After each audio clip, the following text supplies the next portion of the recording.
My first experience of Roblox on PS5 was being abducted by a gang of men, robbed, and then left for dead. In many ways, it was a microcosm of the entire Roblox experience. In my 2 hours, I played a number of games, or as Roblox calls them, experiences, and quite the experiences they were. Yeehaw! First up was Westbound, a sort of cowboy-themed MMO that played like a mashup of Red Dead Redemption Online with a Minecraft aesthetic. Westbound is a vibrant cowboy open world where even those with shoeboxes for hands can play the piano beautifully. But there is a darker undercurrent to Westbound, and no, I'm not talking about the aggressive bears that frequent the local shops. With just a few quick button presses, I am dragged away from the cartoon cowboy land to a PlayStation UI where I'm offered the chance to spend 5 real-life pounds on a black cowboy hat. Tough one, but I pass. I imagine Westbound is a more fun experience with a posse of friends. I'm sure the creators put a ton of hard work into it, but when I play, I can't help but think it all just seems a bit soulless. It's a digital theme park filled with ATMs, and that's not a knock on the creators, they were just trying to get paid. Westbound, sadly, is just exactly the sort of game Roblox's business model encourages. And it makes me wonder, for a creation engine aimed at younger game developers, is it instilling and reinforcing some of the worst industry practices, such as microtransactions and loot boxes, in our impressionable youth? But that is certainly a sweeping statement to make after trying just one game, so let's move on to the next. Next up we have Breakin, which fancies itself as a story game, but as you'd expect, before we get to the story, I am whisked away to a multiplayer lobby filled with fellow players running around like chickens with their heads cut off. I make a wrong turn trying to start the game, and like a thief in the night, Roblox tries to take £20 out of my PlayStation wallet. No Roblox. Bad Roblox.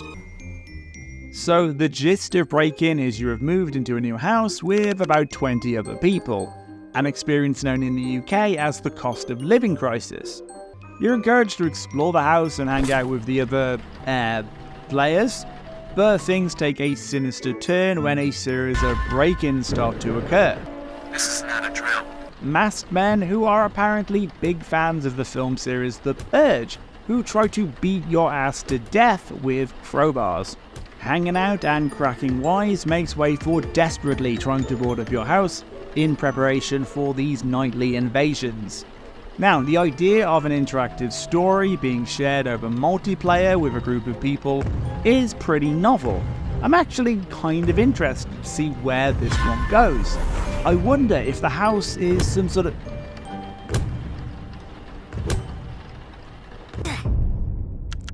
I'll never know exactly what happened to me that cold night in January in the toilet of an East End restaurant.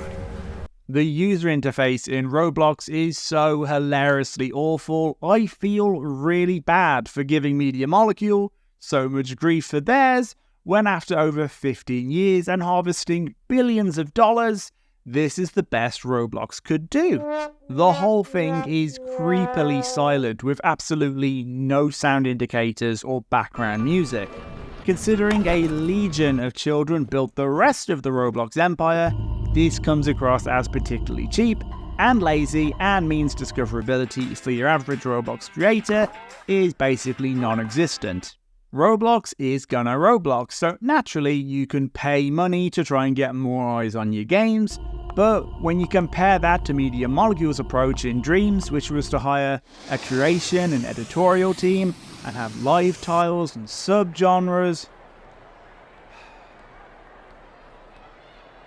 Now, you might say, Lee, Roblox has 40 million games to play. Of course they can't hand-curate content like Media Molecule did.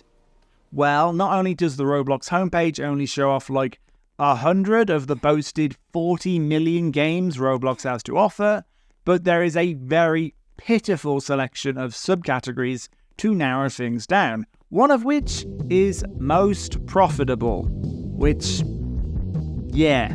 It seems if we want to find some games off the beaten track, we're going to have to look for them ourselves, which is tricky because the search function also sucks, having a grand total of 0 filter options. As a test, I go for my go-to search term, Crash Bandicoot. As there are tons of decent Crash fan games in Dreams, I'm interested in what Roblox has to offer us. Ironically, this is one of the best games in Roblox just based off of the strength. It's not trying to sell me anything. Searching for games in this way is just impossible. I assume there are probably Roblox versions of Ugly Surfer Gaming out there, who are probably friggin' millionaires, but alas, not knowing or frankly caring who they are, it's back to Roblox's recommendations. Next up is Champions of the Court, which, other than the obligatory microtransactions, is a pretty inoffensive tennis game.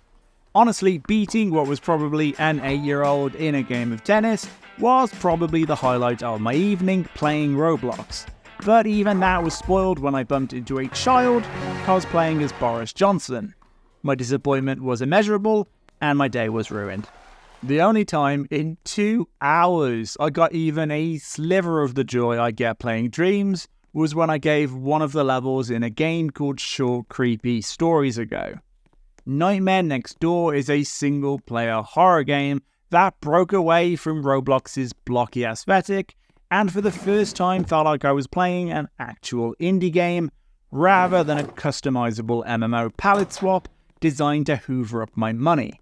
Although I still couldn't get to the game without passing through the headless chicken lobby, which seems to be a mandatory part of the Roblox experience. Bonus points to this one for the only monetization option being a simple donation option to the creator. My only issue with Nightmare Next Door is it really shone a light on how bad the controller translations from PC to console can be in Roblox, with me constantly having to double tap the PlayStation touchpad in order to move past dialogue in this story-driven game. Most games have the Xbox buttons on the HUD, which is understandable but feels cheap and amateurish all the same. At least on 2 occasions in my time with Roblox, I had to back out of a game entirely because I'd be stuck on an overlay screen with seemingly no way to shut it down. Are you sick of me moaning yet? Because I sure am. I doubt we'll be returning to Roblox anytime soon unless someone wants to hand deliver me a list of epic games we're missing out on, because I ain't finding them otherwise. Roblox hasn't managed to make a decent games platform in the first 15 years of its life, and I doubt they'll pull it off in the next 15 either. I'm very sad we'll never get to see Dreams evolve even further as a platform, but I'm grateful it'll never mutate into the insidious bloated mass Roblox is. This video is over, buy a shit.